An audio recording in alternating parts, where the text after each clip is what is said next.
आ गई तो ईद बारात, नहीं तो काली जुम्मेरात। अब अमेरिका को भी तपिश महसूस हो रही है। अमेरिका में एक मुस्लिम छात्र ने ऐसा क्या कर दिया है, अमेरिका और इजराइल दोनों हक्के बक्के रह गए हैं। जानेंगे इसके बाद अमेरिका क्या एक्शन ले रहा है। जहां एक तरफ ये सब कुछ हो रहा है तो वहीं दूसरी तरफ भारत के यूएवी बरसेंगे चीन के ऊपर, वो भी स्टिल। जानेंगे जियोपॉलिटिक्स में क्या कुछ चल रहा है। आइए जानते हैं इन खबरों को विस्तार से। ये जो मैडम देख रहे हैं ना, ये मैडम स्पीच दे रही थी। स्पीच के दौरान दी गई तस्वीर ली गई है। इनकी नाम क्या है? नाम है फातिमा। फातिमा अमेरिका के एक लॉ स्कूल में पढ़ने वाली मुस्लिम छात्रा है और इसने 12 मई को एक भाषण दिया न्यूयॉर्क की पब्लिक सिटी यूनिवर्सिटी में। फातिमा मूसा मोहम्मद, इसने इजराइल और अमेरिका को पूरी तरीके से उनकी ही जगह पे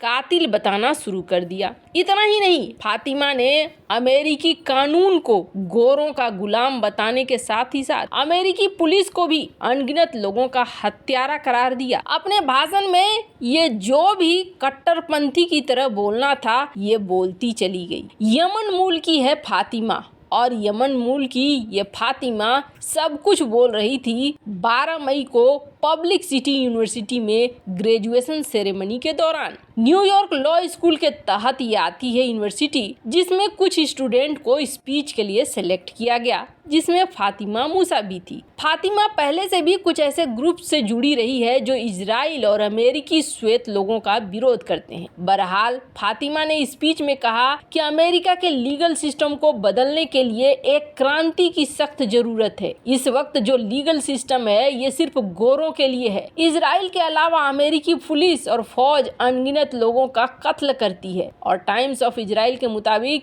ग्रेजुएशन सेरेमनी को खूनी कहा जाता है। फातिमा ने इसमें लोगों को यहूदियों के कत्ल करने के लिए उकसाने की साजिश रची। ये कैसे मुमकिन है कि कोई अमेरिका में रहकर वहाँ की फौज, पुलिस और लीगल सिस्टम को खूनी बताए। यूनिवर्सिटी ने कई दिनों तक इस मामले को दबाए रखा, पर सोशल मीडिया में इसकी जो स्पीच थी वो वायरल हो गई, जिसके बाद कई संगठन और अमेरिकी सांसद इसके स्पीच को सुनने लगे। ये जो दूसरी तस्वीर देख रहे हैं नेरदिन किस्वानी की, ये भी एक एक्टिविस्ट है और ये भी anti America, anti Israel speech देती है और अब इस पर कार्रवाई की मांग चल रही है। यूनिवर्सिटी पहले सोच रही थी कि कुछ बयानबाजी के बाद मामला ठंडा पड़ जाएगा, लेकिन अब उल्टा हो रहा है। सांसद, ब्यूरोक्रेट्स, बेहद ताकतवर यहूदी लॉबी इसके खिलाफ कैंपेन चला रही है। कुछ सांसद तो यहाँ तक कह रहे हैं कि अमेरिकी कानून और इसमें दिए गए अधिकारों का नाजायज फायदा उठाकर हमारे देश में हमें ही नीचा दिखाने की कोशिश कर रहे हैं। सांसद माइक कल्वर ने कहा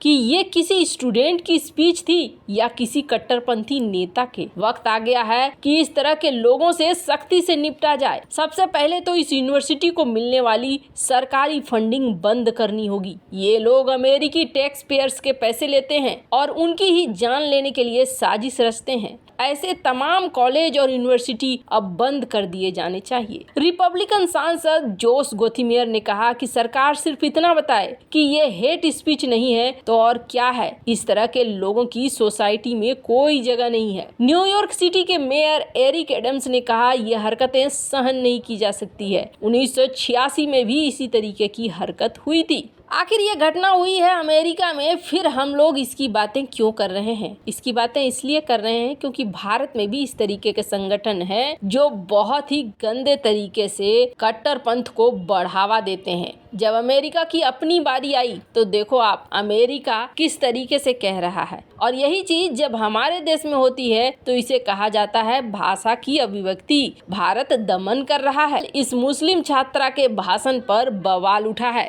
खैर, जहाँ एक तरफ ये सब कुछ हो रहा है तो वहीं दूसरी तरफ दुनिया का हर देश अब अपनी वायुसेना को हाईटेक बनाने में लग गया है। अमेरिका भी अपनी वायुसेना को हाईटेक बनाने की तैयारी में जुटा हुआ है और इसके लिए हथियारों को तेजी से मॉडर्न बनाया जा रहा है। इन सब के बीच में अमेरिका का जॉइंट चीफ ऑफ स्टाफ यानी कि CDS जनरल मार्क मिले ने एक बड़ा ऐलान कर दिया है। उन्होंने कहा है कि हम अब टेक्नोलॉजी को पूरी तरीके से बदल रहे हैं। आने वाले 10 से 15 साल में आप देखेंगे कि हमारी वायुसेना में पायलट नहीं होंगे और मरने वाले इंसानी जानों की संख्या कम होगी। मतलब साफ है कि वायुसेना ऐसे एयरक्राफ्ट और ऐसे यूएवी से लैस होगी जिसको हैंडल किया जाएगा कंट्रोल रूम से। जनरल मार्क मिले ने ये कहा कि सिर्फ वायुसेना नहीं बल्कि थल सेना में भी रोबोट देखने को मिलेंगे। 10 से 15 सालों में सब कुछ बदल जाएगा। अमेरिका भविष्य में टेक्नोलॉजी के हिसाब से काम करेगा, यानी बहुत सारी चीजें बदल रही है। वैसे तो ये बदलाव होने में 10 से 15 साल अमेरिका भी ले रहा है, पर क्या भारत किस स्थिति में है? इस वक्त रूस यूक्रेन की लड़ाई हो, आर्मेनिया अजरबैजान की लड़ाई हो, सब जगह हमने देखा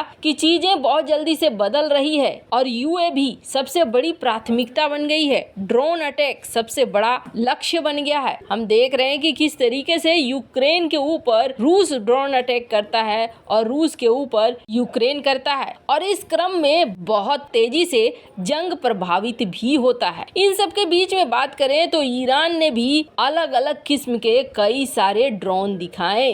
तो अब भारत की बारी है। भारत एक स्टील्थ ड्रोन पर काम कर रहा है, ये हम सभी जानते हैं, जिसे स्विफ्ट यूएवी कहा जाता है। स्विफ्ट यूएवी को लेकर बहुत ज्यादा चर्चा कभी भी नहीं होती है। इसलिए नहीं होती है क्योंकि शुरुआती दौर में तो ये एकदम खुफिया प्रोजेक्ट माना जाता था। इस प्रोजेक्ट को लेकर बीच बीच में कुछ मीडिया में चीजें आई, पर डिटेल में डिस्कशन कभी नहीं हुआ। लेकिन कहा जाता है कि ये छोटे छोटे बॉम्बर्स हैं जो बड़ी तबाही मचाएंगे, क्योंकि ये स्टील्थ है, रडार की पकड़ से बाहर हैं। अब इसको लेकर एक बड़ी खबर आ रही है कि 2024 के मध्य तक भारत स्विफ्ट ड्रोन 100 की संख्या में बनाना शुरू करेगा। मिनिमम ऑर्डर है 100 का और जल्द ही शामिल हो जाएगा भारतीय सेना में। बॉम्ब से लेकर मिसाइल तक दोनों ही चीजें ये दागने में समर्थ होगा। वैसे आपको बता दें, इसमें कहा जा रहा है कावेरी इंजन का इस्तेमाल होगा